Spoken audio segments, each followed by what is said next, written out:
தெரியணும். நீயே என்ன யோசிக்க தொடங்கிட தெரியுமா? ஒளியை தேடி என்ன பிரதர் ஆதாரம்? ஆதாரம் இருக்கு.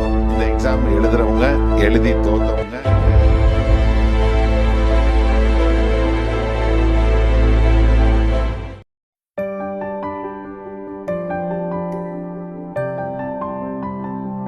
மீண்டும் இன்னொரு ஃபைனல் கால் வழியாக உங்களை சந்திப்பதில் மிகுந்த சந்தோஷம். இந்த முறை பிக் பாஸ், இந்த வார்த்தையை கேட்ட உடனே உங்களுக்குலாம் பிக் பாஸா ரொம்ப பரிச்சயமான பேராக இருக்கிறதே, நீங்கள் நினைக்கிற அதே பிக் பாஸை குறித்து தான் நான் பேச போகிறேன். ஆனால் ஒரிஜினல் பிக் பாஸ் என்பது வேறு. நீங்கள் பார்க்குற இப்போது டிவியில் பார்த்துக்கிட்டு இருக்கிற இன்றைக்கி டிவிலேயே நம்பர் 1 பொசிஷனில் இருக்கக்கூடியதான இந்த பிக் பாஸ் என்கிறதான இந்த நிகழ்ச்சி, இதை உங்களுக்கு ஒரு காரியத்தை சொல்லுவதற்காகத்தான் இதை அவர்கள் ஒளிபரப்பிக் கொண்டிருக்கிறார்கள். நான் எப்பொழுதுமே சொல்லுவேன், நமக்கு சொல்ல வேண்டிய ஒரு விஷயத்தை, நம்மை நடத்தப்போகிற ஒரு விஷயத்தை நம்மை ஆளப்போகிறவர்கள் மீடியா வழியாக முதலில் நம்முடைய மைண்டில் ஏற்றுவாங்க. முதல்ல நம்ம தெரிஞ்சுக்க வைப்பாங்க. அதற்கு பிறகு நம்மை அதுக்கு உட்படுத்துவார்கள். உதாரணமாக இந்த பிக் பாஸை எடுத்துக்கொள்ளுங்கள். இது உங்களுக்கு என்ன சொல்லுகிறது? ஒரு வீடு, அதற்குள்ளே ஒரு 15 பேர், அவர்களை 24 மணி நேரம் கண்காணிக்கிற கேமராக்கள். அதோடு கூட அவர்கள் என்ன சொல்லுகிறார்களோ அதை அவர்கள் செய்ய வேண்டும். அது மாத்திரமல்ல, அவர்கள் சொல்லுகிற நேரத்துக்கு தூங்கணும், அவங்க சொல்ல நேரத்துக்கு எழுந்திருக்கணும், அவங்க ஆடுனா ஆடணும், அவங்க பாடுனா பாடணும், எல்லாவற்றையும் கண்காணிப்பார்கள். அவர்கள் கொடுக்கிற சாப்பாடைத்தான் நீங்கள் சாப்பிட வேண்டும், அவர்கள் சொல்லுகிற நேரத்தில் நீங்கள் உள்ளே இருக்க வேண்டும். அவர்கள் சொல்லுகிற இந்த எல்லா கட்டளைகளுக்கும் நீங்கள் கீழ்ப்படிந்திருந்தால் மட்டுமே அந்த வீட்டுக்குள்ளே இருக்க முடியும். இல்லாவிட்டால் உங்களை அந்த வீட்டை விட்டு வெளியேற்றி விடுவார்கள். அவர்கள் சொல்லுகிறது எல்லாவற்றையும் கேட்டு 100% ஒருவன் கீழ்ப்படுகிறான் என்று சொன்னால் அவனுக்கு கடைசியிலே ஒரு ரிவார்ட் கொடுக்கப்படும். அவன் ஜெயித்தவனாக கருதப்படுவான். இது எதை குறிக்கிறது? அந்த வீடு தான் இந்த உலகம், அதில் இருக்கிறவர்கள் தான் நாம். அவர்கள் என்ன சொல்லுகிறார்கள்? 24 மணி நேரமும் நம்மை கண்காணிக்கிற ஒரு சர்வேலன்ஸ் வாழ்க்கைக்குள்ளே நம்மை கொண்டு போய் கொண்டிருக்கிறார்கள்.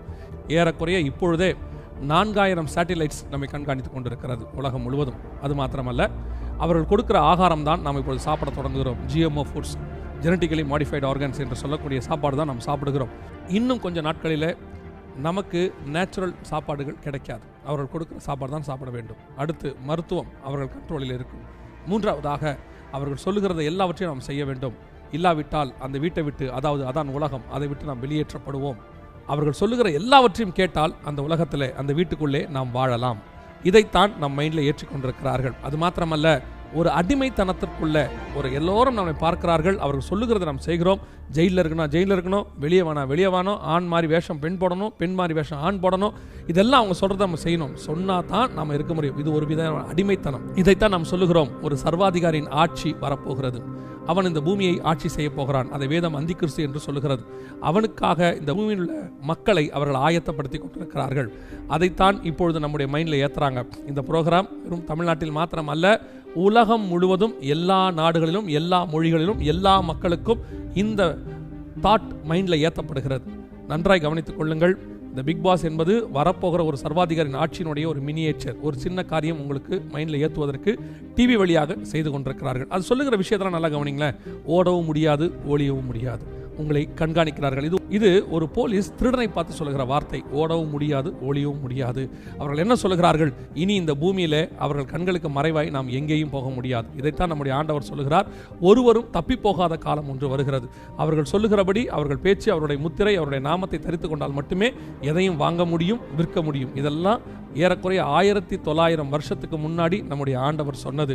அதைத்தான் இப்பொழுது நம் கண்களுக்கு முன்பாக நிறைவேறி கொண்டிருக்கிறது. அது மாத்திரமல்ல, ஒரு வீட்டுக்குள்ளே வாழ்கிற ஒரு மக்களை எல்லாரும் உட்கார்ந்து அவங்க செய்கிறத பார்க்கறதுங்கிறது ஒரு நம்ம நாகரீகத்திற்கும் ஒரு அருவருப்பான ஒரு காரியம். நம்ம பொதுவாகவே சாப்பிடும் போது கூட வீட்டு கதவை சாத்திட்டு சாப்பிட்ற பழக்கம் உள்ளவர்கள் தான்.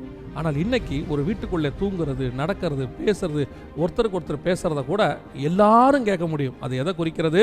நீ வீட்டுக்குள்ளே பேசுகிறதை கூட அவர்கள் கண்காணிக்க தொடங்குவார்கள், அவர்கள் கேட்க தொடங்குவார்கள். இனி அடுத்த கட்டம் என்ன என்பதை நான் உங்களுக்கு சொல்லுகிறேன்.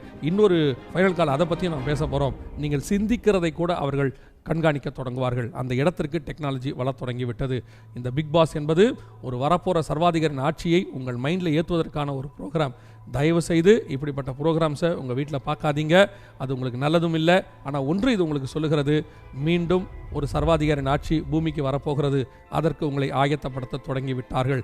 அந்த சர்வாதிகாரின் ஆட்சி தொடங்குவதற்கு முன்பதாக தம்முடைய மனவாட்டி சபையை, நம்மை மீட்கும்படி நம்முடைய ஆண்டவராக இயேசு கிறிஸ்து வருவேன் என்று வாக்குத்தத்தம் பண்ணியிருக்கிறார்.